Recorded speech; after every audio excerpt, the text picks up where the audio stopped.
Salut, c'est JC. Donc, première interview à deux avec une dame de fer, une architecte écologique.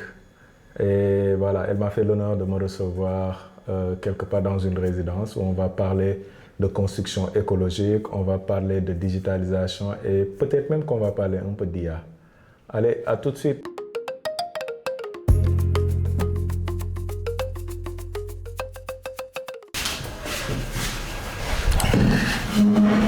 Salam alaikum Gisèle.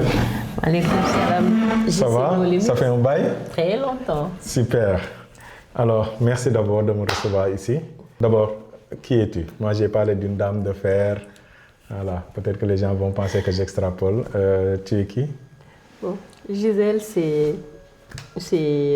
une dame, c'est une mère, c'est une épouse, c'est un entrepreneur.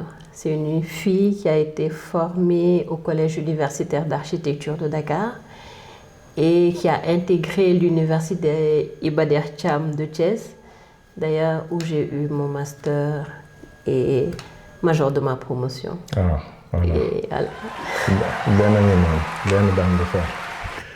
Alors, voilà. Ok, on va parler d'Habiteco, l'entreprise que tu as lancée. Mais avant ça, de ce que j'ai comme info, tu n'as jamais travaillé dans une entreprise? Non, j'ai jamais travaillé dans... Tu es sortie d'école, tech entrepreneuriat? Oui, je suis sortie de l'école à ma licence parce qu'à cette époque, il n'y avait pas encore de master en architecture au Sénégal. Et donc, voilà, j'ai suivi d'abord une tante qui allait en Chine chercher des marchandises. Ça, c'était en 2012. Donc, je suis allée de 2012 à 2015, chaque 3 mois. J'ai fait des conteneurs. J'ai rempli des conteneurs. Nyurna conteneurs. Je connais Guangzhou. Et je connais quasi les grandes villes de la Chine. Comme si tu attachais mes yeux et tu me laissais être guidée par les odeurs, je pouvais te dire à quel endroit je suis. Okay. À cette période, j'ai beaucoup voyagé à travers le monde. Okay. Et donc, en 2015, l'université a lancé son master en architecture. Je l'ai intégré et je continue à faire toujours mon business en Chine parce que ça me soutenait, ça me permettait de financer en même temps mes études. Et donc, comme on dit, on gagne en expérience, en confiance et on sait que ce que tu ne fais pas par toi-même, personne ne le fera à ta place. Effectivement. Et du coup, ça m'a permis en même temps de faire le Master 2, mais en même temps, Habiteco existait. Okay. Voilà, on avait commencé, on avait le registre de commerce et tout. Et on travaillait en même temps, en liant cours, business et travail dans la construction. Super. Voilà. Donc vous voyez que je n'avais pas tort.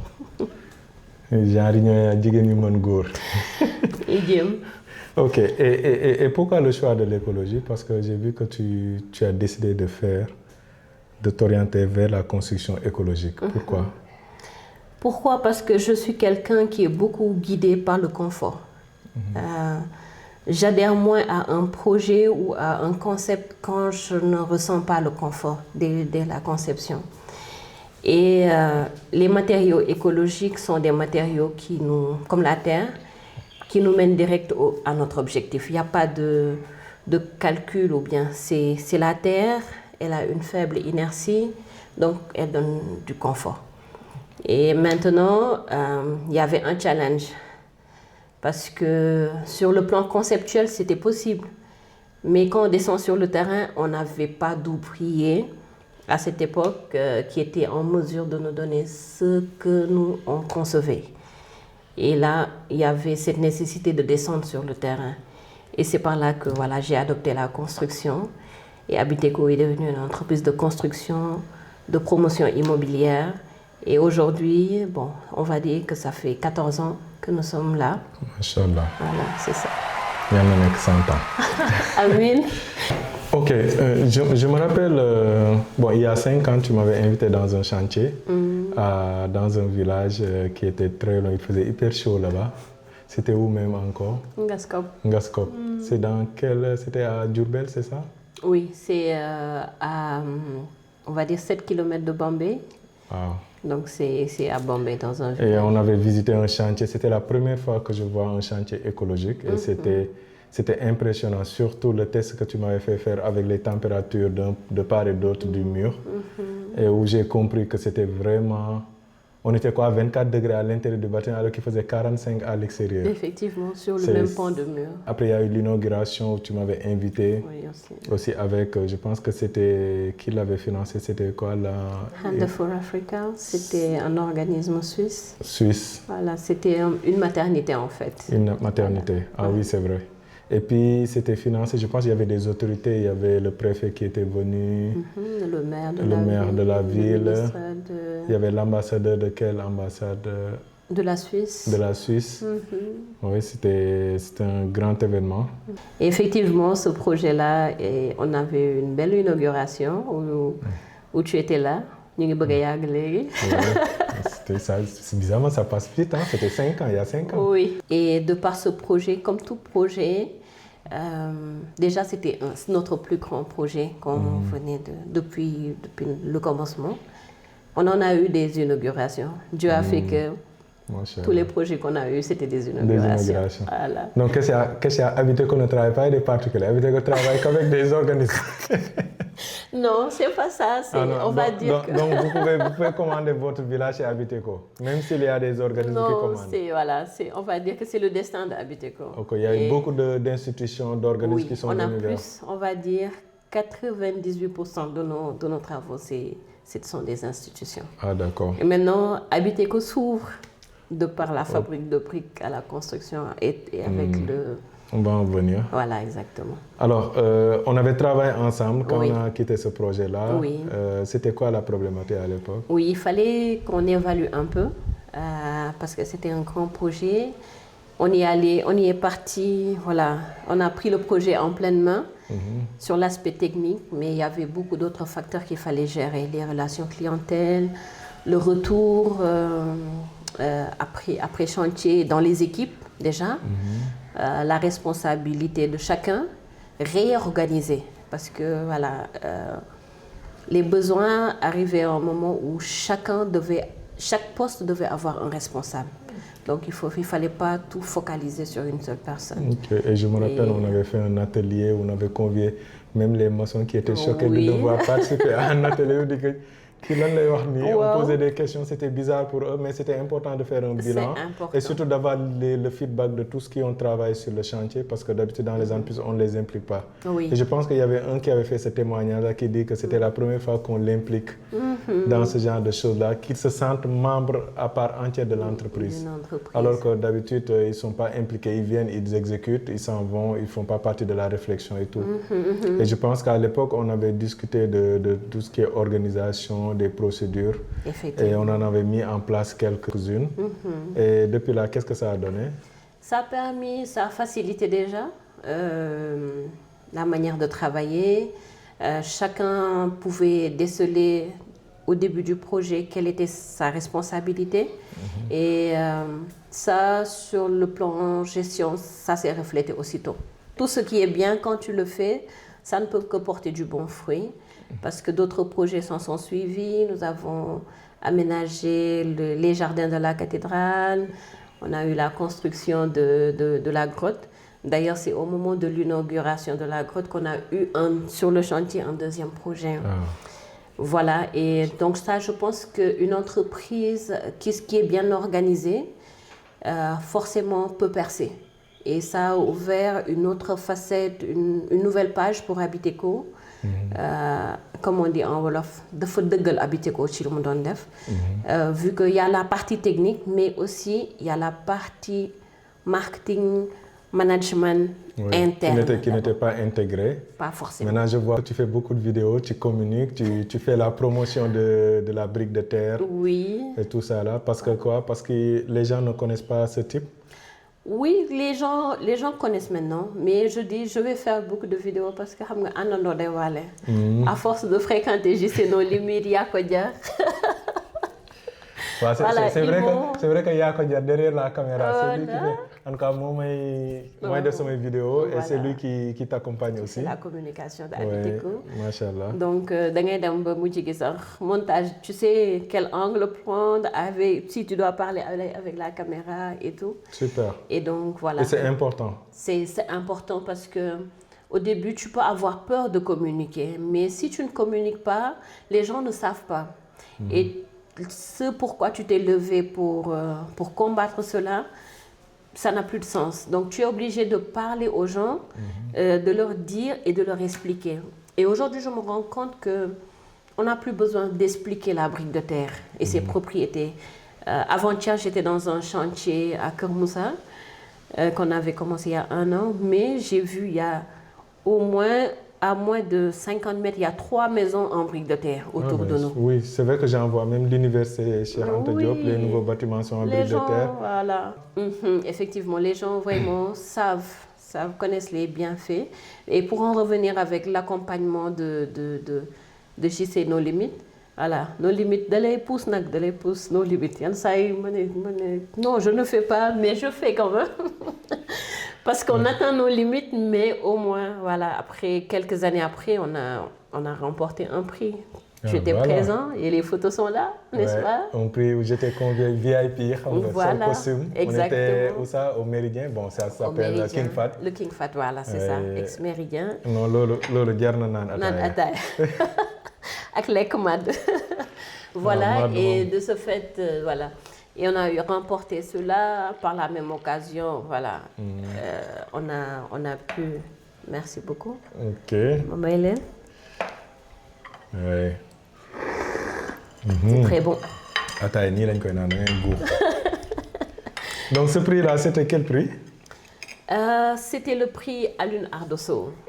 C'est un grand homme de la construction. Quelqu'un que je ne connais pas, mais que je respecte beaucoup, de par ce que j'entends de lui et ses enfants que je vois dans les réseaux sociaux, mais voilà, de beaux témoignages qu'ils ont de leur père et leur employé. Et je peux dire que bokk na si ñu inspiré bi nga xam ne pour donner de la valeur aux ouvriers. Ouvriers dafa am gëdd ci Abiteco. On respecte beaucoup leur travail et on travaille en étroite collaboration avec eux. Okay. Même si on a des idées, on partage, on échange, on écoute ce qu'ils ont à nous dire. Et ça, si je peux dire, si Abiteco le fait, on pense à ce monsieur Alun Ardosso. Et donc ce prix, c'était focalisé, c'était plus la qualité et la performance. Ah oui. Et la petite anecdote, quand on nous a envoyé le document, je me disais tout simplement, on va soumissionner pour le plus petit des prix actuellement. Mais quand on a envoyé le document, ils ont regardé, bon, le prix, c'était un peu le top des prix.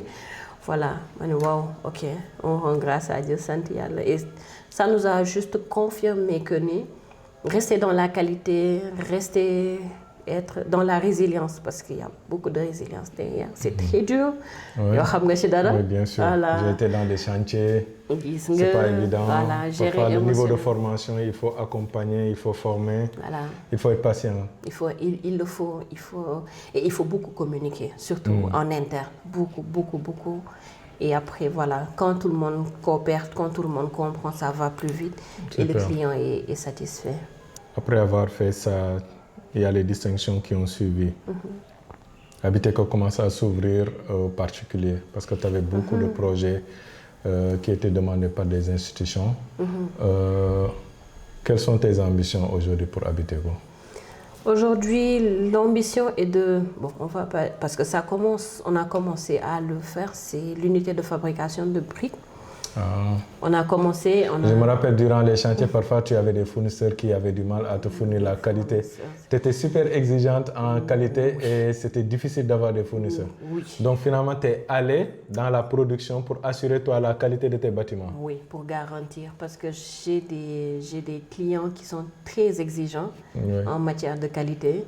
Et il y allait de notre réputation. Et donc, à chaque fois...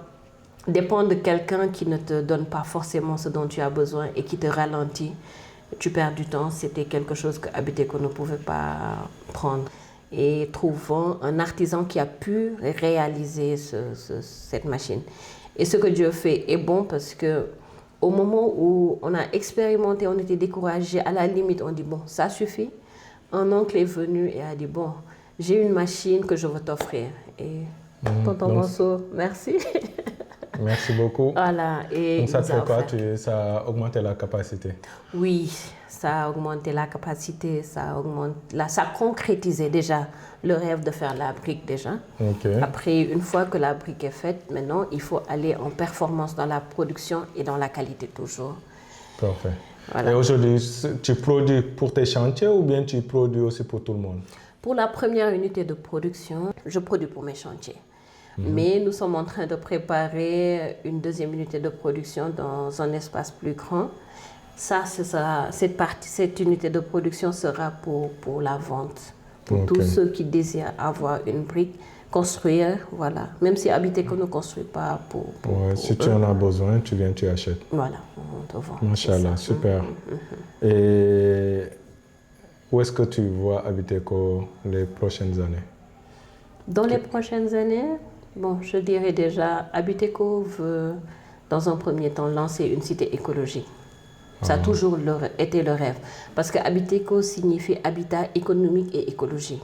Lancer ce concept au Sénégal, et maintenant c'est possible, hein. C'est possible, on peut le faire. Maintenant, nous cherchons des partenaires. Des partenaires, que ce soit des particuliers, des groupements ou bien, voilà, des organismes, voilà, qui peuvent financer, ou bien en partie, ce sera un partenariat. En tout cas, Habiteco a l'unité de production, a le savoir-faire et à l'espace déjà. Donc super. Le reste, je pense que voilà, ce sera... Ça va venir parce que vous allez aller faire un tour sur le site, voir les réalisations.